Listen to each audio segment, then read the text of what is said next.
కర్నూలు జిల్లా ఆదోని మండలం పల్లెకల్లు గ్రామంలో వేసిన స్వయంభు శ్రీ బంగారు గుండు మల్లయ్య స్వామి జాతర ఘనంగా జరిగింది. శ్రీ శరణ కంబాడి తాత స్వామి వారి శాంతి ఆశ్రమంలో శ్రీ స్వయంభు బంగారం గుండు మల్లయ్య స్వామి రథోత్సవం మరియు శ్రీకంబాడి తాత వారి 30వ ఆరాధనోత్సవం జరిగింది. శ్రీదేవర గుండుమూర్తి పూజలు శ్రీవన్ను లింగప్ప తాత శ్రీ మిజలింగప్ప తాత మరియు మల్లికార్జున స్వామివారిని మేళతాళాలతో భాజాభజంత్రీలతో శ్రీ శరణ కంబాడి తాత శాంతి ఆశ్రమంకు స్వాగతం పలికారు.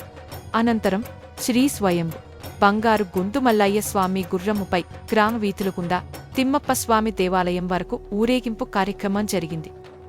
ఉదయం బంగారు మల్లయ్య స్వామి వారికి జలాభిషేకం, పుష్పాభిషేకం, పంచామృత అభిషేకం పూజలు జరిగాయి. స్వామివారిని దర్శించుకున్నందుకు చుట్టుపక్కల గ్రామాల నుంచి పెద్ద ఎత్తున భక్తులు తరలివచ్చారు. విచ్చేసిన భక్తులకు అన్న ప్రసాద కార్యక్రమాన్ని ఏర్పాటు చేశారు. స్వామివారి రథోత్సవం సాయంకాలం విశేష జనవాహిని మధ్య జరిగింది. అనంతరం నన్ను లింగప్ప తాత భవిష్యవాణి వినిపించారు. రాత్రివేళ భజన కార్యక్రమం కూడా నిర్వహిస్తున్నట్లు ఆలయ కమిటీ సభ్యులు తెలియజేశారు.